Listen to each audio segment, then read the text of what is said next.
buqqaan suni gaafa deebi'anii qubatanii dantaarraa hafeetu jira jechuudha. Sanaaf akka waan kana jajjabeessanii mootummaas haa ta'u garee kana hojjetu bira dhaabbatanii waan kun akka milkaa'u gochuurra mootummaa kan biraatti illee deemanii amma himachuutti akka gaaniin dhagee. Mee siiqqee akkamittiin walitti dhuftanii ijaaramtanii maal gootan? Yeroo sana yeroo rakkoon buqqa'u sana yeroo dhalatee yeroo miidiyaa irratti baay'ee argaa dhufnee maal goona akka hawaasaatti waan jedhuuni yeroo hunda akkamitti as teenyee saba sana gargaaruu dandeenya waan jedhu irratti man qoda fudhadhaa. Waan adda addaas try gochaa turre yaalaa turre. Sana dura na yaadadha yeroo ijoolleen barattoota yuunivarsiitii biyyarraa ari'amanii Keeniyaa galanii ijoollee hiriyootuma wajjin walitti dhufneetu NGO tokko dhaabne achitti nyaata isaan nyaachisna kan jedhu Oromoo Action Group waan jedhu dhaabne. Inni dhaabbatuma ture.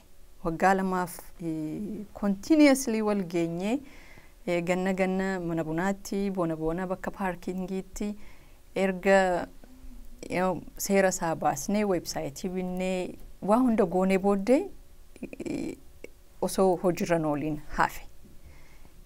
Kanaaf sanarratti xiqqoon gaddan irraa qaba. Sana hunda dhamaanee maaltu hir'annaanii hojiirra oolchuu dadhabne. Silaa bifa akkasiitiin adeemne har'a NGO guddaayyuu ta'uu danda'a ture because NGO'n baay'een akkasumatti jalqabaniitu addunyaa kanarratti guddaa ta'anii argaman. Garuu gaafa nama yaadu wanti hojjechuu barbaannu guddaa ture as teenye.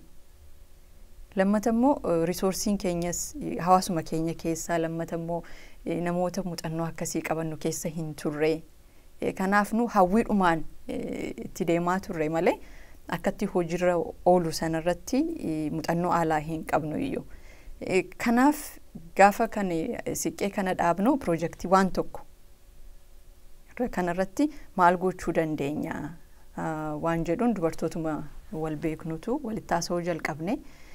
Jalqaba Oromoo Humanitarian Gala waan jedhamu ammayyuu waan gochuu barbaadu maaliif hin goonu namoota qabeenya qaban walitti waamne maallaqa tokko fundraise goone ergine namoota kanaaf mana deebinee ijaaruu fi dubartootaaf keessattuu yeroo sana yoo argite dubartootaa fi ijoollee baay'eedha kan waan kana keessatti miidhame. Biyyatti immoo mootummaanis mana ijaaruu sanarratti baay'ee lalisaa ture. Dubartii harmeen tokko na yaadadha mana 10 akkas ijaarteedhame miidiyaa OBN kanarratti arginaan inni humna nu ta'e. Ishiin akkas gooteetti taanaani biyya keessa teessee nu akkamti gochuu hin dandeenyu. San booddee biyyatti bilbilee kooree sana durataan Dr. Abarraa jedhamu isaanittiin haasa'ee nama baay'ee gaarii nama Oromoo Humanitarian jechuu keessaa tokko ittiin isaan fudhadha. Gatii isaanitti maan jedheen. Amma akka baasu. Eeyyeen. Yoo waan tokko saayikooloojii yoo laalte yoo waan tokko gatii kaa'ee sitti agarsiise hin danda'a yookaan hin danda'amu jetta. Amma gatii isaa yeroo sana xiqqeessaniyyuu nutti himan. Isaanis yeroo jalqabanii waan xiqqootti fakkaate yeroo booddeetti galan wantichi daddabalaa deeme. Akkas taanaan yoo xiqqaate nu nama 4-5 turre yeroo jalqabnu yoo xiqqaate nu 5 keenya mana tokko ijaaruu dandeenya. Yoo milkoofne immoo hawaasatti baasne dubartoota Oromoo kan biraas itti ijaarree sana caalaa gochuu nu dandeenya waan jedhuun miidiyaatti yeroo jalqabaaf actually kaniin yaada tokkoon gaafa dhuftu gaa ibsuu qabda obsee wajjinan waan sana dubbadde namni baay'ee dubartoonni baay'ee namni hunduu yeroo sana yoo argite mana isaa keessa gaddaa yeroo turedha. Baay'ee hamileedhaan ijaaramuu jalqabanii isteeta adda addaatti dhumarra milkoofne gara amma mana 50-51 ijaaruu dandeenyeerra.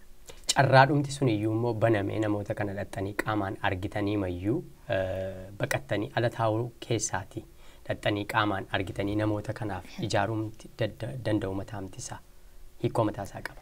Baay'ee sun gaa yeroo hunda gaafa rakkoo argu ani furmaata isaan naa dhufa. Rakkoon hundi furmaata numa qaba. Ati furmaanni kuni hin ta'a hin ta'u itti murteessitarraa kan hafe yookaan jabaadha yookaan salphaa ta'uu danda'a garuu furmaanni numa jira. Hin danda'ama wanta jedhee yaade sanatu danda'ameen argee gaafa deemtee immoo namoota kana argitu baguma goonee jetta. Kana caalaa garuu akka waan hedduun nu hafu waan hedduun hojjechuu nurra jirudha kan inni ijaan argee hubadhee deebi'ee. Dhattee yeroo argite namoota kana rakkoo isaan keessa jiran ergasii boodammoo erga deebitee dhuftee boodammoo osoo kana goonee fi kan jettu wanti si gaddisiise naannoo sanatti maal waan qalbii kee qabatee jiru. Anni baay'eedha. Amma mana ijaarree mana kennee fi mootummaan immoo waan ibsaa waan nyaata faan dhiyeessuuf jejaan waan isaan kennanii fi qabu qamadii daakuu zayitii garuu akka dubartii tokkotti akka haadha ijoollee tokkotti waan hedduu si barbaachisa. Waan hedduu fayyaa'uma ijoollee sanaa lammata immoo dubartoonni kun baay'een isaanii tiraawomaa hedduu keessa darbaniitu as ga'an. Waan isaan argan abbaa manaatu biraa du'ee abbaa manaatu hidhamee kaampii sana keessatti illee ijoollee awwaalanii dhufanii baay'een kan si dhibu immoo hundi isaanii dargaggeettiidha. Minimum ijoolleen isaan qaban 5-4 8 faa 7 faa. Ijoollee kana maaliin jiraachisti? Ijoolleen kun borumtaan isaanii maali? Sanan na yaaddeessa. Yeroo sana gaa sana goonee amma yoo torban sanaaf waan dandeenyu maatii wajjinis amma tokko itti xannee waadaa waan nun dagatiin waan jedhu nutti dhaaman. Garuu akka nama tokkotti maal gootaaf fayyaa irratti fayyaan isaanii ilaalamuu qaba. Uffannaan jira. Mana barumsaaf waan ijoolleen barbaachisu hedduutu jira. Kanarratti tarii amma dhaabbanni kan kun yoo dhaqee naannoo sanatti fookasii gochuu danda'a laata jedheen hawwii qaba. Even nama still naannoo rakkoon qaban kan deebi'anii hin qubatiin faa jiru Oromiyaa sana keessatti. Isaan faa argita. Rakkoon isaanii rakkoo hawaasicha kan biraarraa adda jechuus hin dandeessu. Gaafan achi ture waan baay'een observe godhe ji'uma tokko qofaafan dhaqee hawaasni keenya waggaa 27 kana keessatti waan rakkoo hedduu keessatti darbee akka siyaasaatti waggaa 5 darbee immoo keessattuu dargaggoon keenya waan gurguddaa hedduu keessa darban dargaggoo ija jabinaan bilchinaan harka duwwaan qabsaa'ee mootummaa eenyuyyuu hin jijjiraman jenne ammayyuu paartiin sun jiraatulleeni ofirraa jijjireedha. Sana gochuuf garuu aarsaa guddaa kaffale. Kaan barumsa isaarraa ba'ee kaan stiil qaamaan hir'atee jira. Kan eessa jiraan beekne kaan mana hidhaa ture. Rakkoonuu jechaan ibsuun dandeenya keessa darbeetu amma ga'ee jira. Inni maaltu ta'amaafi jira rakkoon kansaas sanuma keessaa kanuma immoo kan biraa waan observe godhe yeroo jijjiiramni kun dhufu yeroo nu deemnu hidhamaa 50-60 caalaatu hiikame. Hidhamaan kuni waggaa hedduu haala dhalli namaa keessa darbuun dandeenya keessa darbee kan lubbuun isaa hafee ba'eedha. Rakkoon sammuu ati biyya kana loltuun tokko gaafa dirree lolaarraa deebi'u osoo hawaasichatti hin makin ummatatti hin makin medical treatment waan keessa darbutu jira. Calluma jedhanii hawaasichatti hin makan. Because rakkoo qaba PTSD diisa jennu sana kan keenya waan tokko malee achi ba'eetu ummata isaatti makame. Amma interview warra hidhamanii hiikaman yeroo tokko gaafan argu tokko ijoollee maatii wajjin walii galuu dadhabee. Because inni sammuunsaa waan yaadu waan biraadha hubachuu nun danda'an. Silaa namoota kana calluma itti hawaasatti hin gadhiistu.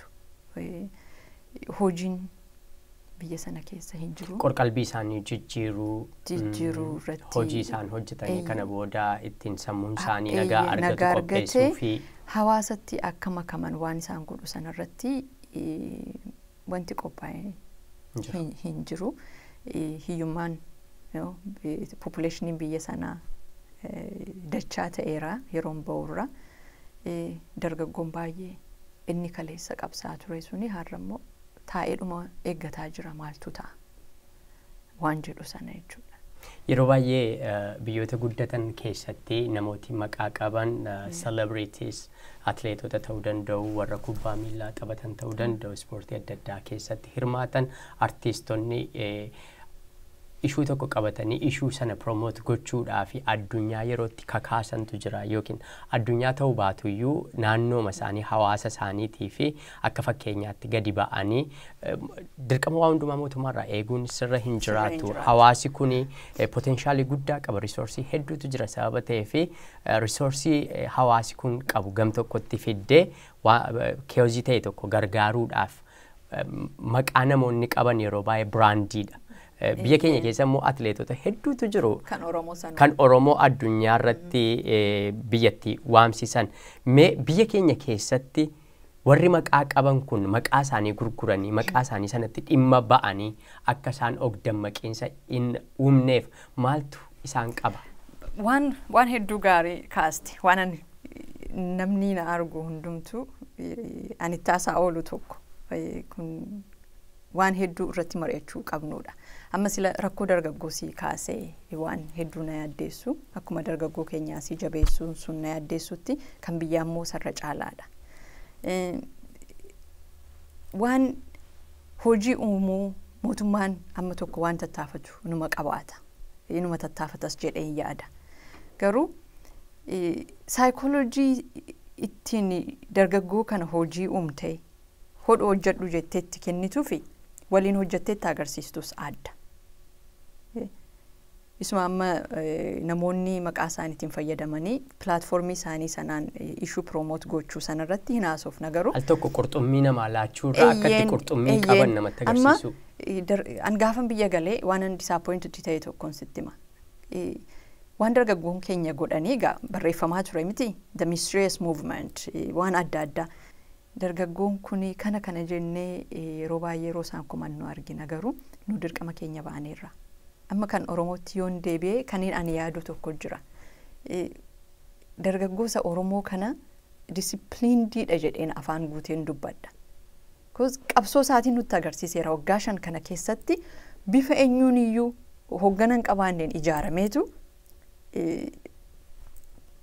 protest godhaa ture miti.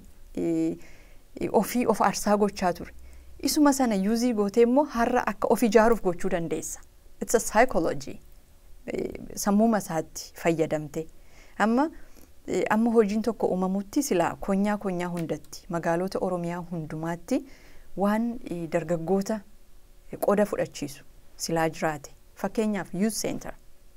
Amma dhaabbanni koo refugee campii hundatti achittis kan baay'inaan baqatan rakkoo adda addaan dargaggoota.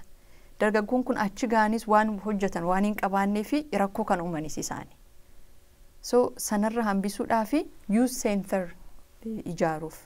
Youth centerii kana keessatti akka isaan ijaaran immoo yoo waan tokko plan gootee geessite mana sana akka isaan ijaaramanii ijaaran goota.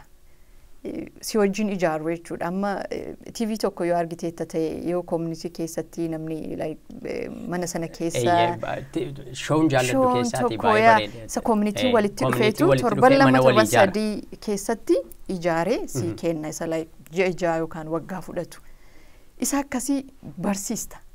Dargaggoo masa hojii dhabee dhaabbataa ooluu kana fuuteetu isiniif waan kana gochuuf deemna.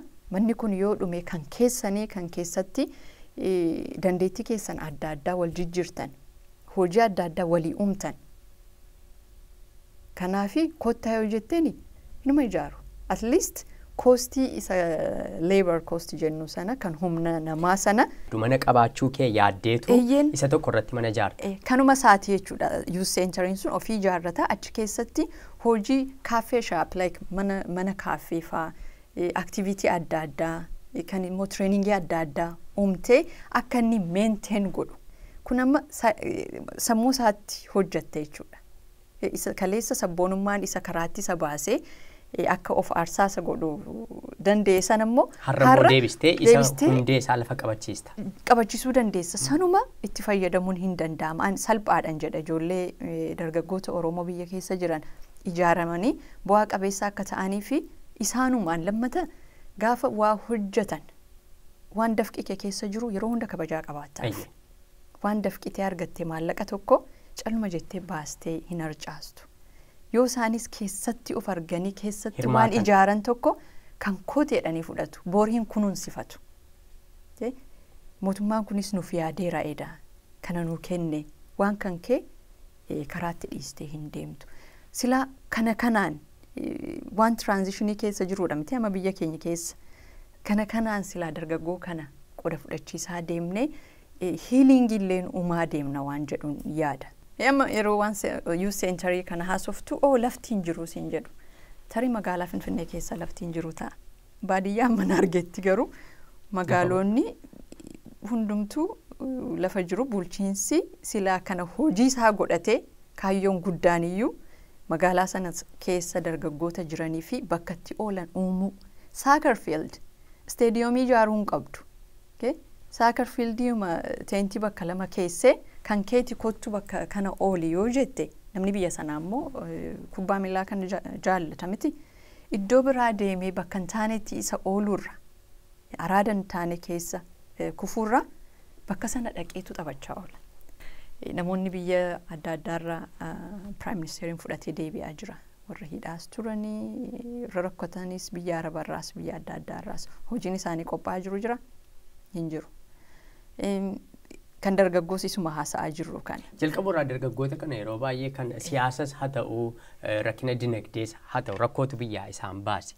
Yeroo gara biyyaatti deebi'anii galan wanti isaaniif qophaa'e tokko jiraachuu danda'u qaba. Ba'aa ta'uu jechuudha deebi'anii. Garuu akkaataa waan tokko guddisnee yaaduu qofa osoo hin ta'in xixiqqeessinee osoo yaadne. Yaada sana immoo waliif hirree. Eeyyee waliif hirree. Amma isa volunteeriitti nan deebi'a kanarratti waan ergaa tokkoon dabarsuu barbaada muuxannoon ani everyday hojii koo keessatti hojjedhu. 365 change maker program kan jedhamu qabu. Yoo ati waan tokko hin qabaanne bakka dirree uuma bishaan waan tokko hin jirre si gatanii namni bu'aa uummataa survive gochuudhaaf.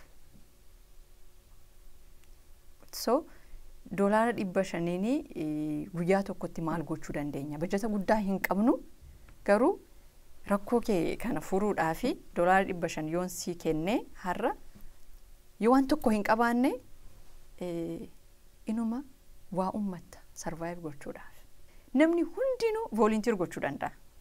Amma ji'a tokko faati biyyatti carraa biyya kee deemtee maatii kee ilaaluu yoo argatte achi keessaa torban tokko mana barumsaa ati keessatti barattee deemtee ijoollee kutaa tokkoffaa barsiisuu. Substitute teacher taate boqonnaa isa barsiisaa sanaaf kennita. Yookaan manuma barumsaa keessana qulqulleessuu. Halluu diibuu waan koostii guddaa siin fudhanne tokko. Hin dandeenya. Mee sarvee haa ga'uunu namoota dhuguma Oromoon yoo organizationii akkasii dhaabbate dhuguma volunteerii kana hin godhaa jennee sarvee tokko ergine.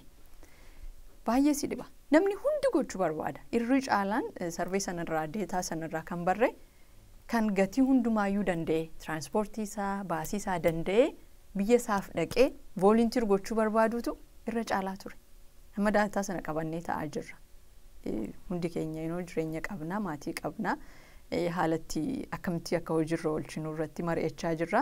Garuu mootummaan kanarratti akka hojjetu abdiin qaba. Kan biraa osoo hin irraanfatiin waan ati jette namoonni maqaa qaban biyya keenya keessatti ishuu fudhatanii osoo hojjetan waan jedhu. Sun ta'uuma qaba Oromoo keessattuu. Amma waan dargaggoo kana atleetota keenya keessa tokko initiatiivii isaa godhatee maallaqa baasuu iyyuu hin barbaachisu. Already pilaatfoormii sana waltajjii sana argateera. Namni gaafa beekamu waan bu'aarraa bufatu hedduu qaba. Biyya kanatti aktaroonni erga beekaman booddee waan jireenya isaanii keessa itti dhimman tokko fudhataniitu irratti hojjetu. Fayyaa irratti ta'uu danda'a, barumsa irratti ta'uu danda'a. Waan hunda irratti maaktaroota yookaan namoota bebbeekamoo hundu faawundeeshinii isaarraan godhan qabu. Kana nu amma isa dargaggoo maaliif mootummaan dargaggootaaf kanan goone yookaan fayyaa irratti maa kanan hojjenne, barumsa irratti, kilinika irratti, karaa irratti, maal irratti, amma hidhamtoota, ishuu hidhamtoota sanarratti waan guddaan hojjetamuu danda'a. Amma South Africaatti erga Mandeelaan hiikamee booddee dhaabbata ex prisoner of South Africa kan jedhu dhaabanii namoota hidhaa sana keessaa bahanii fi tajaajila guddaa godhu. Sana amma namumti beekamaan tokko nu keessaa kaayyoo kana fudhatee inni maallaqa isaayyuu kennuu qabu. Already waan inni kennuu qabu maqaasaaf waltajjii sanadha beektee. Waltajjii sanarratti dhufee uummata kanaa wajjin wal argee waan akkasirratti hojjechuu barbaadee namni hundi duukaa bu'a. Atleetota keenya akkuma ati jettee baay'ee isaanii Oromoodha. Amma Fayyisaan ka'ee dargaggoo irratti hojjedhe. Hunda keenyatu duukaa bu'a. Yaada sanallee yoo barbaadan gargaaruu dandeenya. Fakkeenyaaf Obaamaan piroojeektii tokko kan inni dargaggoo irratti jalqabe My Brother Keeper Alliance kan jedhu na yaadadha 2015 osoo ofiisa keessa jirudha. Warra dargaggoota gurraacha yeroo baay'ee barumsa fixachuu dadhabanii rakkoo adda addaadhaan hawaasa kana keessatti dubattaafan isaaniin jajjabeessuuf, isaaniin ijaaruuf, gargaaruuf dhaabbate. Bara sana osoo ofiisa jiru jechuudha, osoo hojjetaa jiru. Amma organizationin sun guddatee Ameerikaa irraa darbee addunyaa irratti hojjetaa jira. Kanaaf seneetoroonni hedduun utuu siyaasa moggaatti geggeessaa jiranii hojii hawaasummaa qe'ee isaanii keessatti immoo bobba'aniitu uummata inisheet godhaniitu hojii gurguddaa hojjetu. Inni kun biyya keenya keessatti yeroo ati fiddu yeroo baay'ee hawaasis ilaalcha isaa geddaruu danda'uu qaba jettee yaadduu. Fakkeenyaaf ammannaa ka'ee namni aangoo qabu tokko gara hawaasa isaatti gadi deebi'ee hojii hawaasummaa irratti bobba'eeti akkamitti ilaalaman jedhus immoo akka biraadha. Hawaasni nama ilaallatu qaba miti yeroo baay'ee atis akka nama dhuunfaattis namoota ilaallannu qabna, namoota irraa barannu tokko. Waan gaggaarii ta'e tokko amma nuyis yeroo biyya ambaarraa namni galu hundumtu beekumsa qaba jechuus miti. Yeroo isin biqiltuu dhaabdan siiqqeedha. Yeroo sana amma waa'een biqiltuu dhaabuu anaan akka addaa ta'e natti hin mul'anne. Erga Dooktar Abiyyi immoo biqiltuu dhaabuu sana qabatanii gadi ba'anii booda immoo miliyoona meeqa dhaabbate? Masa gaafachuun kun oolu booddee. Copyright. Eeyyeen amma an kaniin godhee fi dhuguma fakkeenya haa ta'uuf jedheetanii gaafa sanas dubbadheera. Gaafan Finfinnee xiyyaaraan bu'u nan rifadhe. Namni manni kun hinuma ijaarama muktiin jiru. Achi manoota ijaarree kanaafi at least muka tokko balbala isaaniirra dhaabu achumaan garuu ergaa kanan dabarsuu barbaada. Biyya kanatti mana akkuma ati jettee kana mana kee fuulduratti mana ijaartee I think muka lama dhaabuu qabda dirqama. Inspection waan darbu natti fakkaatu manni kee dirqama muka lama dhaabuu qabda. Sila ani yaadni koo akka seeraatti osoo ba'ee natti tola. Namni mana ijaaruun hin hafu miti. Yoo mana ijaarratee biyya keenya keessatti qeessaa keessatti dirqama muka dhaabuu danda'u qaba. Kun amma waan Dooktar Abiy godhe suni waan hedduu jajjabeeffamuu qabu. Namni maqaa qabu hojii biraandiidha maqaan sun isa hedduuf kaasa. Biraandiidha baay'ee biraandiidha. Amma organizationiin hojjedhu kun waan tokko United Nation amma maallaqni gurguddaa dhufee biyyoota rakkatoo gargaaru kun eessaayyuu dhufaan jiru. Namootuma akka kof akka keetu doonarsoota qarshii 10-20 kennan ji'a ja'an kennantu walitti dhufee biyya biraa dhaqee saba kan biraa gargaara. Nus hawaasa keenya keessatti waan akkasii uumuu dandeenya. Awarenessii isaatu hin jiru, beekumsa sanatu hin jiru. So muuxannoo sana walii jijjiiru. Namni suni waltajjiin argate the platform isa jedhu sana maqaasaa sana fayyadamee waan Oromoo keessatti hawaasa isaatii fi Suma dhimma hidhamtoota kaleessaa maal jedhama the ex political prisoners amma ishuun isaanii addunyaan dhaabbata akkasiin dhaabbatee isaaniin gargaaruuf socho'u tokko dhageenyaani baay'ee simatanii gargaaruu danda'u garuu irratti hojjetaa hin jiru. Ishuun dargaggoos akkasuma keessattuu immoo namoonni beekamoon mata duree kana fudhatanii irratti hojjedha yoo jedhani isaantu dhageettii argata waan guddaallee hojjechuu danda'u kun nufaa jechuu tola ooltummaa keessaan amma immoo harkisee si baasaa gara miidiyaattan si fida. Aanneen hojii tola ooltummaa fi haadhummaatiin garasitti immoo m4v jalqabdanii hojjechaa jirtu. Sadan keessan dubartoota. Mee maaliif jalqabdan? Loogummaan inni jalqabaa sadan keessan iyyuu. Akkaatii ittiin beeku malee loogummaa osoo hin ta'in of barbaannee dhabnaani. Mee ofii keenyaafuu waltajjii maaliif waltajjiin uummannu yoo teebilii irratti nama si waamuu dhabdu barcuma fudhattee kottu jedhamti jechi biyya kana. Oviu kan dhaabnee fi siin jechuun koo waan hundatu inaaffaadhumarraa kaaneeti waan hunda annan inaafa. Waan gaarii tokko gaafan argu biyya kana keessatti osoo biyya keenya keessa ta'e osoo saba kootiif ta'e jetta akkaataan itti waan sana immoo achi geessitutu si dhiba. Tarii immoo waltajjii ittiin waan kana mari'annu uumne ofii keenyaaf dhuguma miidiyaan Oromoo gurguddachaa jira baay'ee miti warri jiran immoo amma danda'an tattaafataa jiru. Garuu baay'een isaa yoo argite mata dureen siyaasuma irratti xiyyeeffata. Innis haaluma jireenya saba keenyaatu sana uume sunis waanuma ta'uu qabu.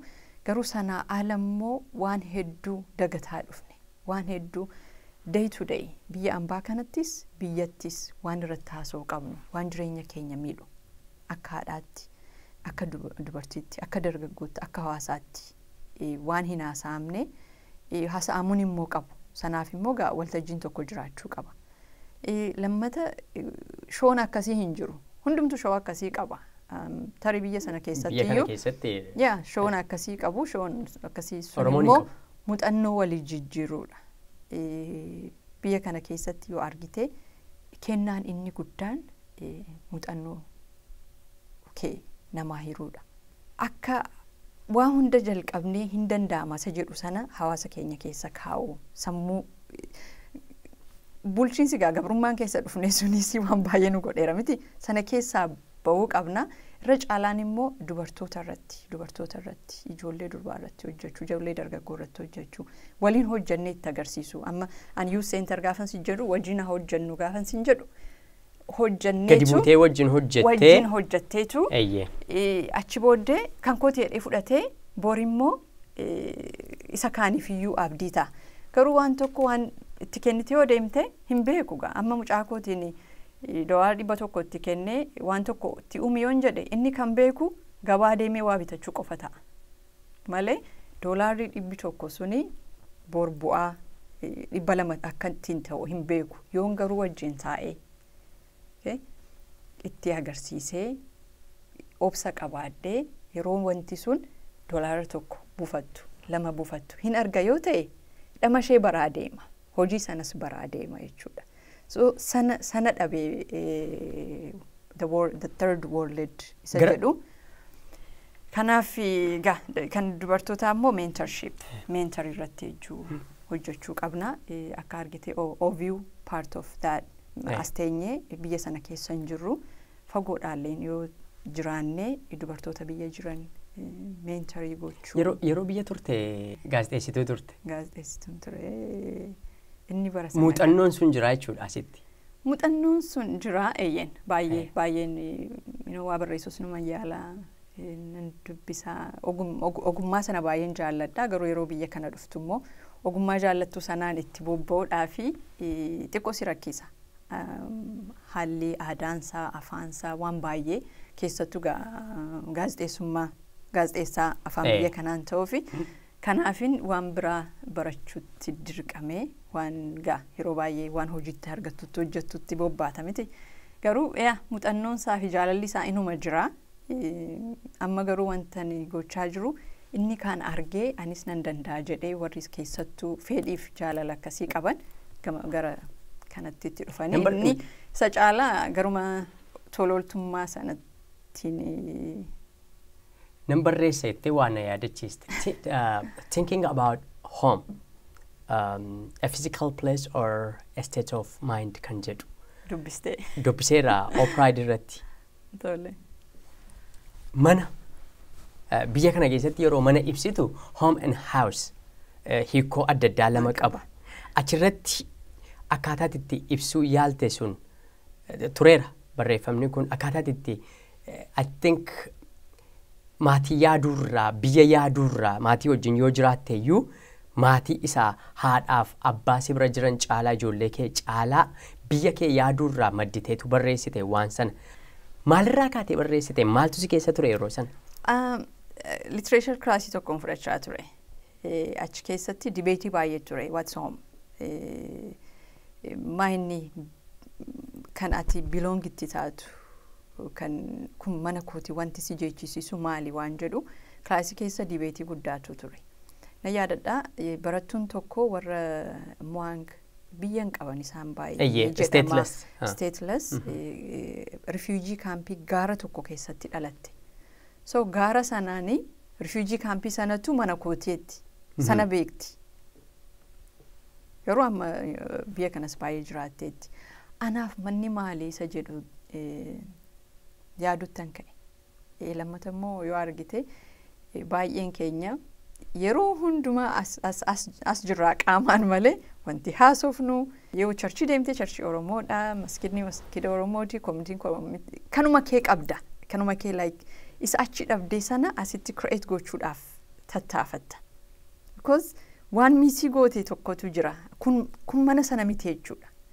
Manni immoo anaaf akkuma isin jedhee sana dhayyee maatiin koo mana kooti, ijoolleen koo mana kooti, abbaan manaa koo, harmeen koo, maatiin koo, maatii koo sanatu mana kooti malee biyyicha miti.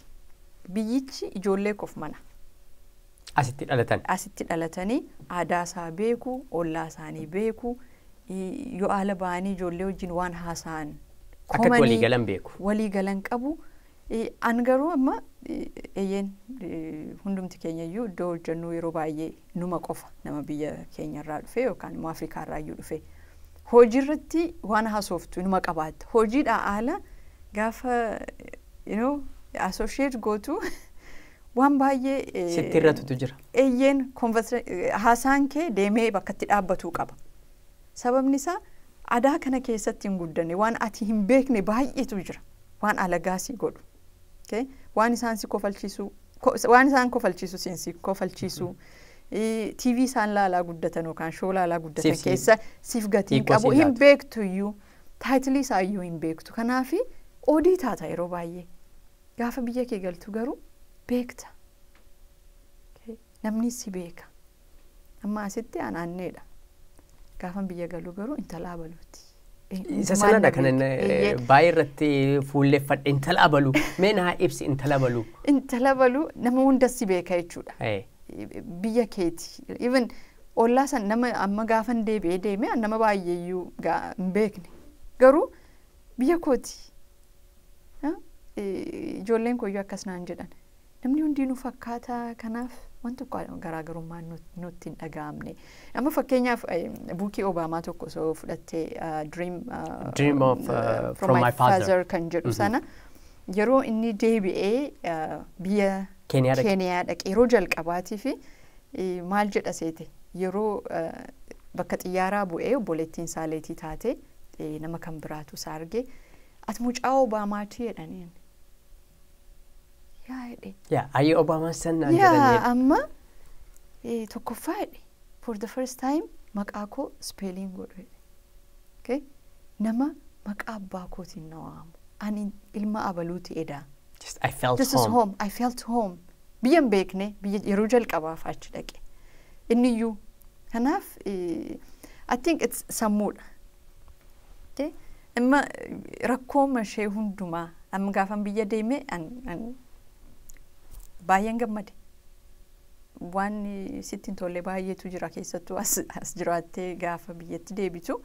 Garuu biyya kee waan ta'eef ijji kee sanaan ni ilaalu. Gaarummaa isaa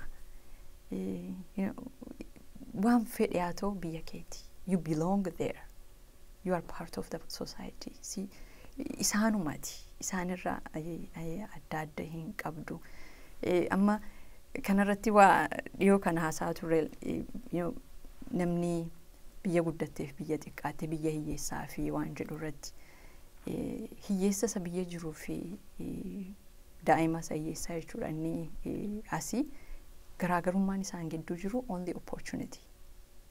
Every human being is the same. Namni akka namaatti tokko garaagarummaan opportunity isaan adda isaan baasee sana. Hiyyummaan amma biyya keenya keessa yoo deemtee hiyyeessi maqaan qabu miti. Researchii godhaa turan bakka hojii koo deemaniitu North Afrikaa keessatti hiyyummaan maalii isiniif jedhanii gaafatan. Hiyyummaan goostii si godha. You're invisible. Materiaaliin kun baay'ee keenya akka waa arguu hin dandeenye haguugamnu nu godhe. Garuu yoo fiilingii keetti gaafa deebitu manni kee waan qabne sanatu yeroo hunda guutuudha. Amma haati koo waan jettuu qabdi waa kennuudhaaf qabaachuun qabdu. You don't have to have enough to give. Waan dur isheerraa dhagaa guddadheeniin amma argaa jira. Gaafa biyya deemtee ilaaltu namni kun gaafatti siqxee hammattee wajjin taphattu. Isa asittiin argineetu achitti gaarummaa baay'ee sana argita. Sana immoo situ hubata because sana keessatti waan guddatteef. Just the feelings in jechuu gooti. Gaafa biyya dhaqxee waggaa meeqa booda kanatti deebite biyyatti? 19. 19 booda. Waggaa 19 booda immoo deebitee biyya dhaqxee yeroo dhuftu immoo Addis standard? Yeah. A travel note returning home kan jedhu barreessite. Achitti xiyyaara yaabbattee asii deemuu keerraa kaastee miirati of keessatti qabaachaa turteeti. Finfinnee bakka itti dhalattee guddatte irraati immoo deebitee hanga Koboritti beekiitti barreessiteetta. Natti himi maaltu si kakaase? Maaliifiti muuxannoo keessana barreessuun si barbaachise?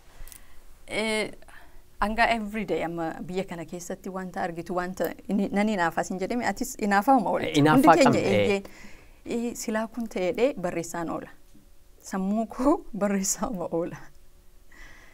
Osoo kitaabatti jijjiirame. Achigaa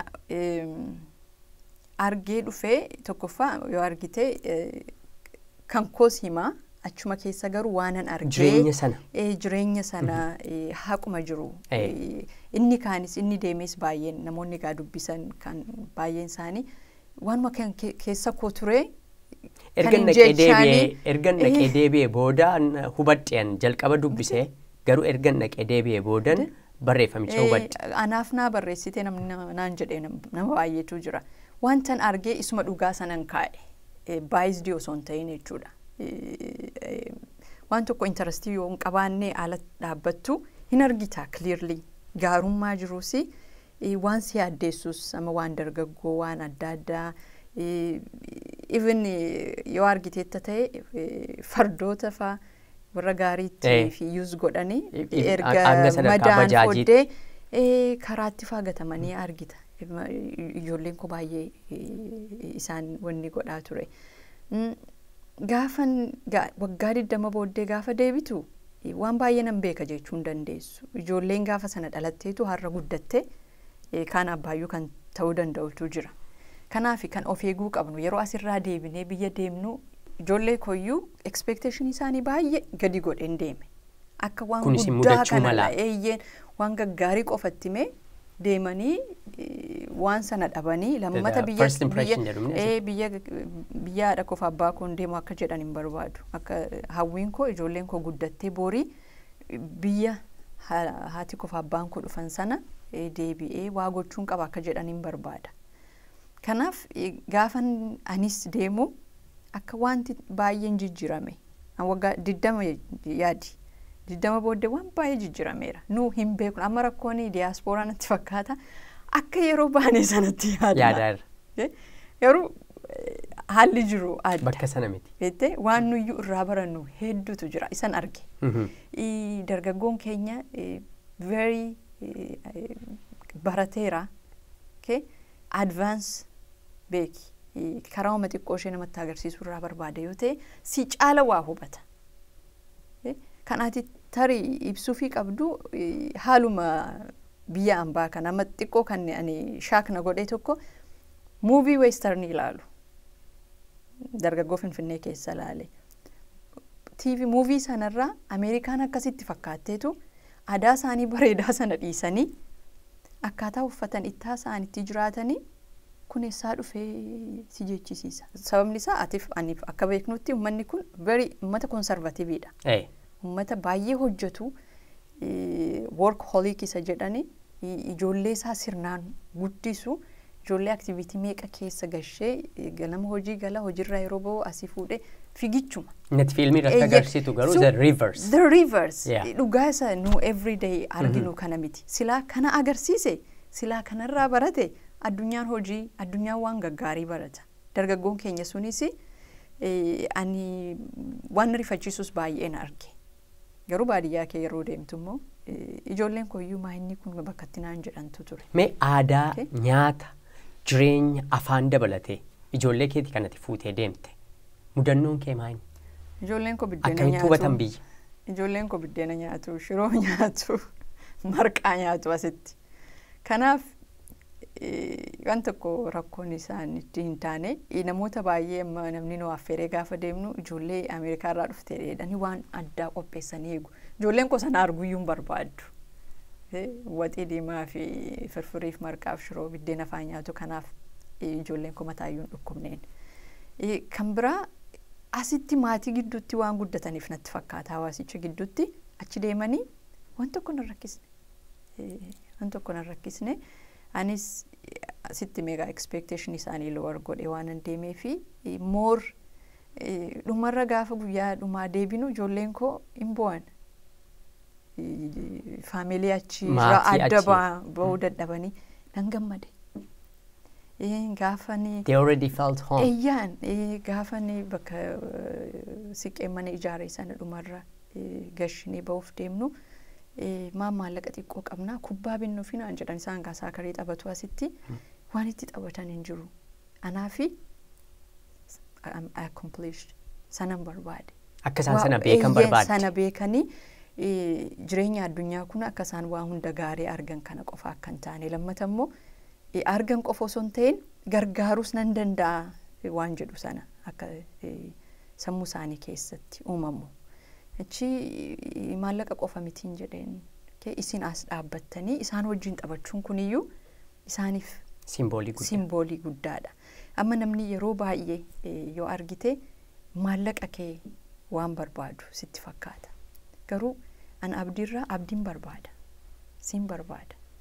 Nama fakkeenyaaf Daani'eel the CEO of Allight yeroo waan hunda fakkeenya tokko nu himuu qaba.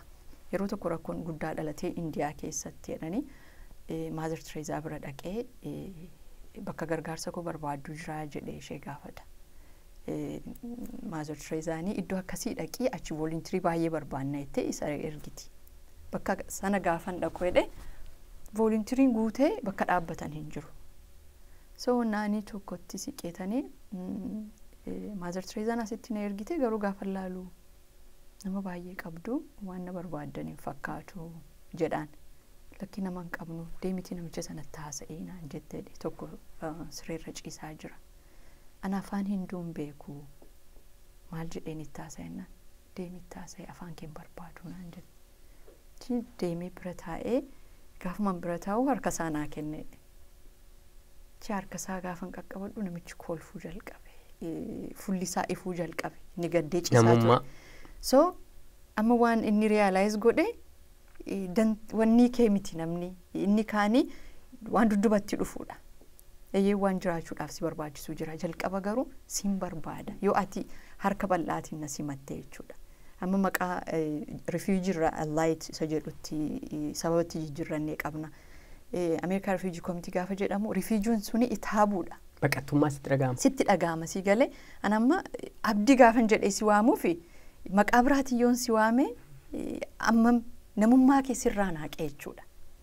Kanaafi maqaa sana ofirraa kaasne Allah jechuun waan namatti nuuffaanne bardan hin taane tokko kennaa waan bareedaa tokko akka ta'e agarsiisuudhaaf sana godhan. So namni namummaa isaatiin bardanii namarratti miti. Hundi keenyayyuu wal barbaanna. Kanaaf gaafa asirraa deemnee biyya deemnu akkaataa nu uummata keenya approach goonus tokko ta'uu keenya murteessaadha. Aniif isaan gidduu garaagarummaan tokko hin jiru opportunityidha. Sanammoo gaappii sana cufuudhaa fi dirqamni kan koo kan kee. Yeroo kam caalaattiyyuu uummanni kun wal danda'ee amantiidhaanis haa ta'u aadaadhaan akkamitti akka inni walii wajjin jiraachaa jiruuf turedha kanatti achirratti barreessite. Isa sana naa ibsiitii gara xumuraatti dhufna. Tole baay'ee yeroo dheeraa qabaanne koboor yeroo jalqabaafan deeme ani Finfinnee keessattan dhaladhee guddadhee abbaan koo nama Ambooti haati koo nama Salaaleeti. Maatii haadha koo wajjin baay'ee guddadhe. Garuu uummata Oromoo naannoo hunda wajjin dhufee wajjinan guddadhe jechuu dandeessa. Finfinnee keessatti bakka baay'ees immoo carraa dur yeroon miidiyaa keessa reediyoo keessa hojjechaa ture bakka baay'ee dhaqeera beegii garuu hin dhanne. Yeroo jalqabaaf ijoollee koo qabadhee maatii abbaa manaa koo biraan deeme. Gaafan deemu xiqqoo akkaataan itti uffatan illee akka warra Suudaaniitti baay'ee namatti tola. Waan maratan qabu. Achi gaafa geenyu baay'een isaanii musliimoota. Xiqqoo ijoolleen kooyyuu maaliif namni hundi musliima ta'e asitti baay'ee hin beekani. Uummanni wal keessa. Uummanni wal keessa. Asitti numa argu gaa Oromoon hiriyoonni keenya kaan musliimaa kiristaanaa kaan waaqeffata hundumaati. Garuu maatii sana akkasittiin argeedhanii yaadne. Gaafa deemnu maatiin isaarra caalaanu musliimaan kiristaanni jira. Wajjin jiraatu, waliin nyaatu, waliin ijoollee guddifatu garaagarummaan hin jiru. Biyyattiin baay'ee namatti tolti magaalaa xiqqoodha. Irra caalaa achiin ture egaa ji'a tokko qofa. Ijoolleen koos deemsa isaanii keessa isa guddaa enjoy godhan baadiyyaa sana. Koboriin. Kobor. Yeroo immoo ganna ture, dhoqqee ture. Dhaqanii daakanii taphatanii dhoqqee keessatti kufanii. Kufanii kubbaa isaanii fudhatanii deemanii. Badanii sirra rakkisne. Ijoollee wajjin yeroo jalqabaa baay'ee yaadda'an ture. Anis hin beeku, anis keessummaadha. Ijoollee immoo ijoollee afaanis akka gaariitti xiqqoo isaan rakkisu garuu ijoolleen beekee afaan beekuun sin barbaachisu. Akkuma sila sin jedheedha. Wal barbaaddee hoggasuma hiriyaa baay'ee godhatanii populaar ta'an magaalaa keessa deemanii taphachaa oolanii galgala naa barbaadanii naa fidu. Kan isaan xiqqoo isaan rakkisee nuuf jedhaniitu sangaan qalame. Fi hoolaan barreesseen ture yoo argite. Fi hoolaan isaan biyya kanatti amma animal right biyya kanaa beektaa akkatti isaanii saree kana durree kana foon kana ofumaa bakka biraa dhufee nyaatutti fakkaataa asitti jettee hin beekane Oromoo foonicha hin nyaatu. Gaafa sana qalamuu baranii gaafa sana maraatan naman dubbisnu naan jedhanii nyaata nyaannu naan jedhanii. Mana kan biraa mana obboleettii isaa dhannee achitti osoo isaan laalanii shiroo hojjettee fi namayyuu nama arguu jibban. Sossobee kolfiis natti dhufaa. Sossobee waan san booddee egaa guyyaa sangaan sunii fi hoolaan sun qalamee booddee osoo fooniin tuqin Finfinnee dhufanii dhoksee kun kan biraadha. Kun biyya keessan irraafaa dhufee dheeniin irraafachisee nyaatan. Sana qofa kan biraa xiqqoo Finfinneen iddoo tokko hin haja'a. Dhugaa himuudhaaf baay'ee rakkisa. Isaan rakkatan. Kan biraa waan garaagarummaa jireenyaa kana baay'ee observe godhan. Ijoolleen koo ijoolleedha. Garuu already waa'ee dhimma siyaasa biyya kanaa siin hubatti ijoolleen biyya kanaa beektaa mirga gurraachaa kana mirga dubartii kana waan baay'ee ilaalu. Waan isaan dhibee maam tokko sooressa garmalee sooressa inni kaan immoo waan nyaatu dhabeetu gaarbeejii keessa nyaata waa'ee kun maaliif ta'e? Addaddumaan jireenyaa kun maaf mul'ate? Kun maaliif mul'ate? Still gaaffiin isaanii. Na guyyaa tokko deemnee kana gargaarraa afaanaan jedhu waan an dhaga'uu barbaadu. Kaayyoo keetti milkoomteettaa jechuudha kana. Baay'een gara xumuraattan si fida. Mee egaa adeemsa jireenyaa kana keessatti kana hundumaa argitee jireenya biyya ambaa waggaa 19 booda gara biyyaatti deebitee biyyatti hidhattee immoo hawaasa kee warra mana isaaniirraa qe'ee isaaniirraa buqqaanis immoo gargaartee ijoollee kees immoo geessitee dargaggoota naannoo sana jiranii wajjin wal argitee warra asii keessatti immoo dargaggeettii taatee hirmaattee walumaa gala dargaggoo Oromoodhaaf shamarran dhiira dhaamsa ati qabdu utuu kanarraa baratanii utuu kana godhanii jettee kanatti yaaddu kan ittiin adda baanu. Kun gaaffii jabaadha.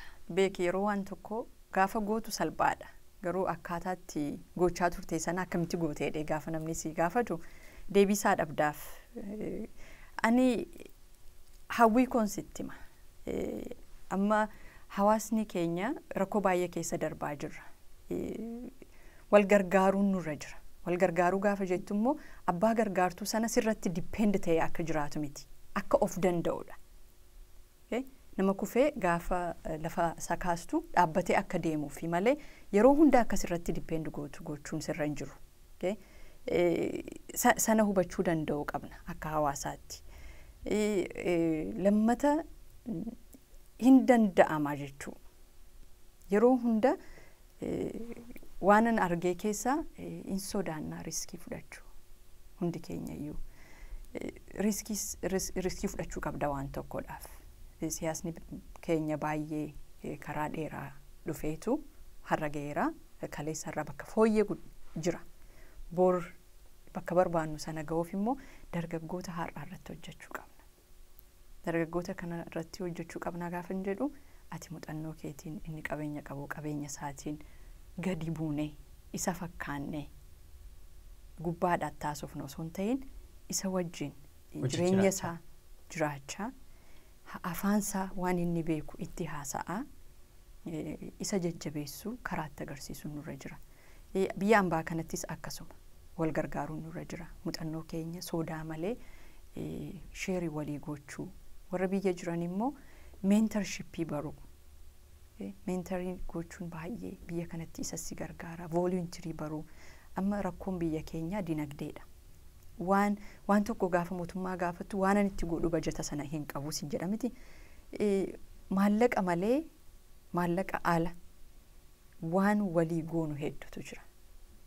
Akkuma siin jedhe maallaqa xiqqoodhaanii dargaggoo kana sammuu isaa jijjiiruu dandeessa. Sammuudha wanti. Sammuun jijjiiramnaani abbaan hojii mataa isaa uumachuu danda'a. Namni jireenya gaarii boor jiraachuu hin barbaanne hin jiru. Garuu itti gaafatamaanii nuyi dhaloonni kuni isaan irratti hojjechuu danda'u qabna malee yoo isuma haara jiru qofa ilaalle yoo ta'e dargaggoonni kun boor kan biyyicha dhaalan isaanii yoo haara irratti hin hojjennu ta'e rakkisaadhaan jedha. Kanaaf amma ijoollee kee baradhaa gaafa jettu yookaan daa'imummaa kaastee wajjin kitaaba dubbisuu qabda. Biyya kanatti beektame daa'ima ta'anii kitaaba binnee fi waliin teenyee dubbisna kitaaba daa'imaa sana itti agarsiifta. Booddee sirraa fudhateetu ofii danda'a deemu. Saayikooloojii keenyatti jijjiiramuu qabaan jedha. Amma dandeenye walaa jabeessinu wal faarsuu habarru carraa immoo arganneen akkuma silasiin jedhee gaafa eerpoortiirraa carraa simachuu argannu bakka nu barbaannetti geessina sabni keenya irraa bu'aa buufata. Kana sodaa malee asittis isa biyyaas yeroo warra biyyaadhaan immoo gaafa namni asii dhufee isaan wajjin waa hojjechuu barbaadu isaanis ogummaa qabu. Ogummaa namni asii deemu sun hin qabne inni as immoo muuxannoo everyday argu tokko qaba. Sana osoo olaantummaan tokkoof gadaantummaan hin dhaga'amini akka lammitti wal harkaa fuudhanii rakkoo jirru kana keessa wal baasuu numa dandeenyaa jedheen abdadha. Waaqayyoon mo'achiin dhugaa. Aanne yeroo kennu laattee stuudiyoo OBN International asitti argamtee muuxannoo jireenya keetii nuu hiruu keetiif baay'ee guddaa si galateeffanna. Baay'ee isinis galatoomaa. Anaaf yeroo keessanii fi egaa sagantaa kee baay'een jaalladha. Atis jabaadhuun siin jedha abdii. Egaan daawwattoota keenya kun kan daawwataatti turtan OBN International as kan Minisootaarraa isiniif darbaa turedha. Keessummaa koo har'aa nu waliin muuxannoo jireenya isheetii nuuf hirte Aanne Ajjamaa galateeffachaa sagantaa biraan hanga walitti deebinutti gama kootiin nagaattan isiniin jedha.